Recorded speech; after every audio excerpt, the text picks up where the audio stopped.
नमस्कार, छत्तीसगढ़ के बुलेटिन में स्वागत है आपका। मैं हूं प्रियंका चौधरी। पेश हैं अब तक के समाचार। मुख्यमंत्री भूपेश बघेल ने अथक प्रयासों के बाद आखिर वह दिन आ ही गया है जिसका छत्तीसगढ़ के वासियों को लंबे समय से इंतजार था। 1 मार्च से प्रदेश की न्यायधानी बिलासपुर से दिल्ली के लिए विमान सेवा की शुरुआत होने जा रही है। अब दिल्ली दूर नहीं, फ्लाइट के साथ ही अब बिलासपुर क्षेत्र विकास के सभी मानवों को नई उड़ान भरने जा रहा है। इसी पर देखिए एक रिपोर्ट। नवा छत्तीसगढ़ की नई परिभाषा गढ़ते हुए राज्य सरकार ने जो कहा उसे पूरा कर दिखाया। राज्य के लिए विमान सेवा की नई शुरुआत की गई और इसी सिलसिले में अब एक कड़ी और जुड़ गई है। इसके तहत राज्य में 1 मार्च से विमान सेवा के क्षेत्र में प्रदेशवासियों को बड़ी सौगात मिलने जा रही है।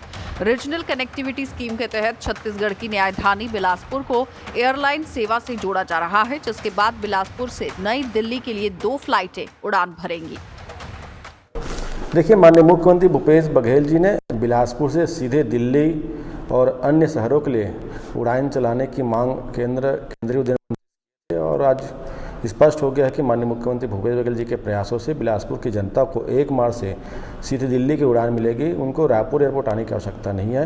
ये बिलासपुर के लिए एक बड़ी सौगात है और छत्तीसगढ़ के लिए बड़े हर्ष का विषय है। लगातार माननीय मुख्यमंत्री भूपेश बघेल जी क्षेत्र की जनता के मांगों को पूरा कर रहे हैं, चाहे वो बिलासपुर में एयर सेवा शुरू करने की बात हो या जगदलपुर की बात हो। और निरंतर हम प्रयास कर रहे हैं कि जनता की जो सुविधाएं हैं उसको रोज़ हम नए उसमें काम करते रहें और इसका एक बहुत बड़ी सौगात है। बिलासपुर जनता और छत्तीसगढ़ बहुत हर्ष का विषय है। कांग्रेसी इसे बड़ी उपलब्धि के रूप में देख रहे हैं। राज्य में भूपेश सरकार बनने के बाद प्रदेश में नए कीर्तिमान स्थापित कर रहे हैं। राज्य के लिए बड़ी उपलब्धि है कि आने वाले समय में फ्लाइट सेवा शुरू होने से विकास के साथ साथ रोजगार के मार्ग भी खुलेंगे। निश्चित रूप से विगत 2 वर्षों में छत्तीसगढ़ सरकार ने अनेक कीर्तिमान स्थापित किए हैं और जिस प्रकार से औद्योगिक विकास और आर्थिक तरक्की के लिए सरकार काम कर रही है, बिलासपुर में लगातार ये मांग रही है विमान सेवा प्रारंभ करने की और उस दिशा में छत्तीसगढ़ सरकार ने 45 करोड़ रुपया स्वीकृत किया था, जिसमें से 21 करोड़ रुपया खर्च भी किया गया और लगातार मांग। और क्योंकि न्यायधानी है, ACCL और NMDC जैसे कंपनियां हैं और उत्तर छत्तीसगढ़ में विमान सेवा की लगातार मांग रही है, उसी दिशा में छत्तीसगढ़ सरकार के प्रयासों से यह शुरू किया गया है। निश्चित रूप से स्वागत योग्य है और अगले चरण में अंबिकापुर और जगदलपुर के लिए भी राज्य सरकार विमान सेवा के लिए प्रयास करेगी। और एक तरफ मोदी सरकार जहां एयरपोर्ट, रेलवे, बैंक, बीमा को बेचने का काम कर रही है, वहीं छत्तीसगढ़ सरकार लगातार इंफ्रास्ट्रक्चर के डेवलपमेंट के लिए काम कर रही है। यही फर्क है नीति और नीयत का। भूपेश बघेल सरकार पर छत्तीसगढ़ की जनता को भरोसा है और नित्य नए सुविधा जो है छत्तीसगढ़ के लोगों को छत्तीसगढ़ सरकार के द्वारा देने का प्रयास निरंतर जारी है। इस नई योजना के साकार होने पर मुख्यमंत्री भूपेश बघेल ने केंद्रीय मंत्री हरदीप सिंह पुरी को धन्यवाद किया। उन्होंने कहा कि दिल्ली के लिए विमान सेवा शुरू होने से बिलासपुर और आसपास के अंचल की आर्थिक प्रगति, औद्योगिक विकास में सहायता देगी। वहीं जनता को कम लागत वाली हवाई यात्रा की सुविधा उपलब्ध होगी। शंभू राही की रिपोर्ट।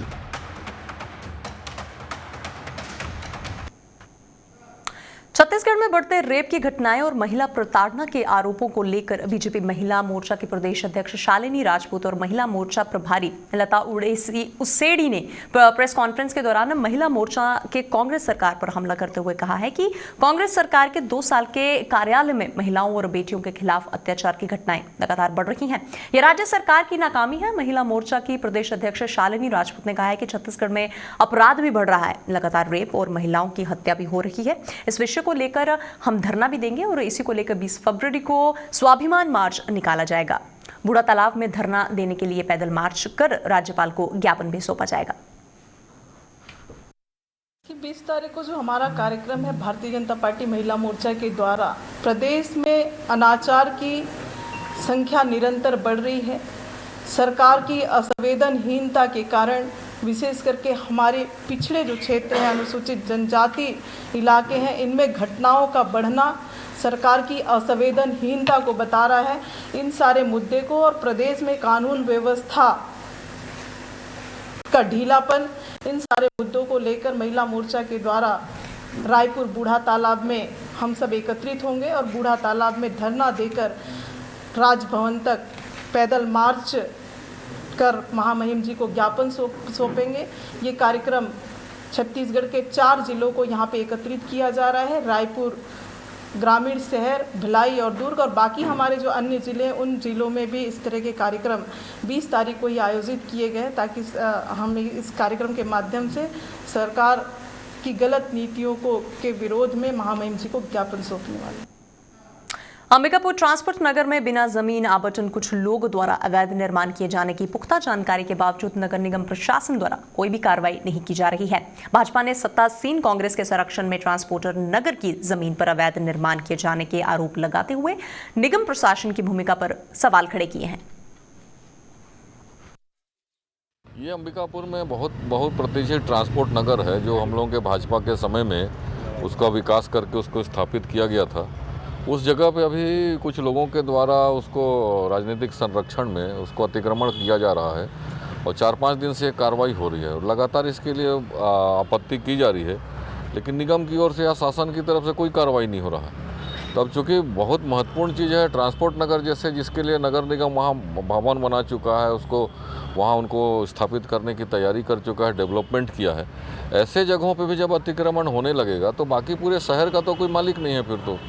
और इसके लिए ये कांग्रेस के लोग जो आज बैठे हुए हैं सरकार में, कोई सुनवाई नहीं हो रही है। आज हम लोगों ने आयुक्त को ज्ञापन दिया है और इसको तत्काल उस पर कार्रवाई करें, तत्काल उसको हटवाएं, नहीं तो हम सब लोग इसके लिए धरना आंदोलन करने के लिए बाध्य। धमतरी में हाथियों ने खूनी खेल खेला है। भटगांव में एक 45 साल के आदमी को हाथियों के झुंड ने कुचल डाला है। यह तमाम दावा ग्रामीणों की ओर से किया गया है, लेकिन वन विभाग और जिला प्रशासन इस दावे को गलत बता रहे हैं। कलेक्टर और डीएफओ ने फॉरेंसिक जांच होने तक मामले को संदिग्ध बताया है। सुबह भटगांव के लोगों ने जो देखा वो हृदय विदारक रूप था।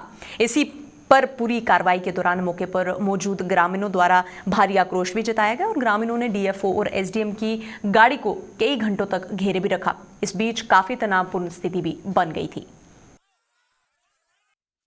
आपका नाम बताएंगे?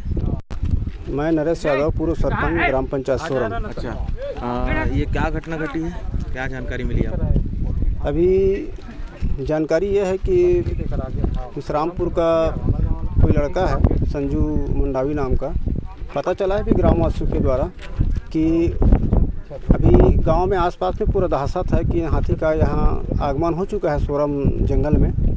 तो उसी का प्रकोप है कि हाथियों के द्वारा ही, हमारे हिसाब से हाथियों के द्वारा ही उसका मृत्यु हुआ है, समझ झुंड के द्वारा से। वन विभाग का कहना है कि मर्डर हो।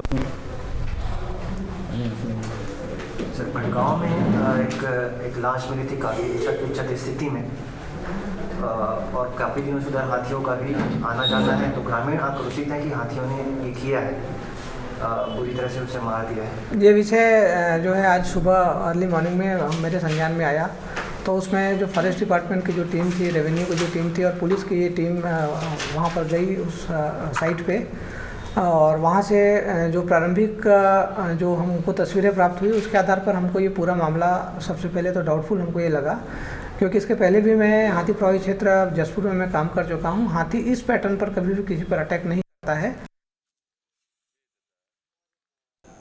गरियाबंद जिले के नगर पंचायत छुरा में समाज सेवी संस्था के द्वारा घर घर पौधा और कार्यक्रम का भी शुरू किया गया है, जिसमें नगर पंचायत छुरा एवं जनपद पंचायत के जनप्रतिनिधियों के साथ कृषि विभाग एवं क्षेत्र के कृषकगण उपस्थित थे, जिसमें से किसानों एवं आम लोगों ने पौधे लगाने हेतु प्रेरित किया गया और इसके साथ ही पौधों का वितरण भी किया गया और बस स्टैंड पर आम लोगों के लिए पीने के पानी के लिए प्याऊ का शुभारंभ भी किया गया। कार्यक्रम का मुख्य उद्देश्य पेड़ों को बचाए रखना था और इनकी महत्वता को समझे और इसके साथ ही ज्यादा से ज्यादा वृक्ष लगाएं, जिससे आने वाली हमारी पीढ़ी सुरक्षित हो और विश्व में जो जलवायु संकट है, वर्षा की कमी है, अत्यधिक गर्मी जैसे संतुलन बने रहने चाहिए।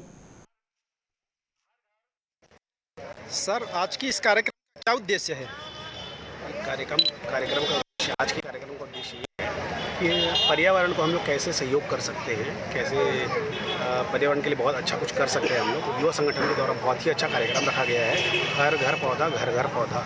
इसके माध्यम से हर घर एक पौधा लगाया जाएगा और उस पौधा को बड़ा भी करा जाएगा ताकि वो पर्यावरण में सहयोग कर सके अपनी तरफ से। इसमें फॉरेस्ट विभाग के कोई कर्मचारी नहीं पहुँचे? हाँ, इस बारे में संज्ञान लेना पड़ेगा, क्यों नहीं पहुँच पाए, उनको खबर थी कि नहीं थी। कृषि विभाग से तो पहुँचे हुए किसानों की योजना के बारे में बताए हैं। और आगे ये जो कार्यक्रम है सर, इसमें आगे और आप लोगों का लक्ष्य क्या है, कहाँ तक जाएगा ये? ये एक बहुत ही अच्छा कार्यक्रम है और हम चाहेंगे कि ये पूरे ब्लॉक में हर गांव में जाके ये कार्यक्रम कर पाएँ और बहुत ही अच्छा कार्यक्रम रहेगा। हमसे जो पड़ेगा वो सहयोग जनपद के माध्यम से, फॉरेस्ट डिपार्टमेंट के माध्यम से, विभाग के माध्यम से और उद्यानिकी विभाग के माध्यम से। जांजगीर चांपा जिले में खनिज विभाग के उड़न दस्ता टीम की कार्रवाई से खनिज माफियाओं में हड़कंप मचा हुआ है। जिले में ईंट गिट्टी और रेत परिवहन की शिकायत भी मिल रही है और इसके साथ ही शिकायतों को मद्देनजर रखते हुए जांजगीर कलेक्टर के निर्देश पर खनिज विभाग की टीम ने गठित करके अलग अलग थाने क्षेत्रों पर दबिश देकर ईंट गिट्टी और रेत का अवैध उल्लंघन का परिवहन करते हुए 14 ट्रैक्टर को जब्त भी किया। साथ ही साथ बिना अनुमति के अवैध रूप से ईंट भट्टे का संचालन कर रहे 17 ईंट भट्टे के संचालकों को नोटिस भी दिया गया। अभी जो है कलेक्टर महोदय के निर्देश पर पूरे जिले में खनिज के अवैध उत्खनन परिवहन करने वाहनों पर लगातार सख्त कार्रवाई की जा रही है और आज के दिन में लगभग विभिन्न क्षेत्रों में, जिसमें आपका कल्त्रा, श्रीनारायण, बिर्रा, बमनिंडी, जयजयपुर, इन क्षेत्रों में लगभग 14 प्रकरण जो हैं खनिज रेत और ईंट के अवैध परिवहन के दर्ज किए गए हैं। साथ ही जो है 17 ईंट भट्टों पर कार्रवाई की गई, उनको नोटिस दिए गए हैं और उनको 1 सप्ताह का समय दिए गए हैं ईंट के जो अवैध दस्तावेज प्रस्तुत करने के लिए। और वैसे अपन देखें तो विगत 1 माह में लगभग खनिज विभाग द्वारा 100 प्रकरण दर्ज किए गए अवैध उत्खनन और परिवहन के, और जो गाड़ियाँ हैं अलग अलग थानों में और कलेक्ट्रेट परिसर में रखी हुई हैं और ये कार्रवाई भी निरंतर जारी रहेगी। डोंगरगढ़ बोतलाव के ग्राम कुर्सी पर खुर्द में नक्सलियों ने गत रात एक ग्रामीण की हत्या कर दी है। ग्रामीण वन सुरक्षा समिति में चौकीदार का काम करता था और देर रात दर्जन भर वर्दीधार नक्सलियों ने ग्रामीण को मुखबिर के शक पर उसे घर से उठा लेकर गए थे और नाले के पास उसकी गोली मारकर हत्या भी कर दी। राजनंदगांव के विकासखंड डोंगरगढ़ के ग्राम कुर्सी पर खुर्द थाना बोतलाव में गत रात एक दर्जन से अधिक वर्दीधार नक्सलियों ने ग्रामीण की मौत करके उसे मौत के घाट उतार दिया।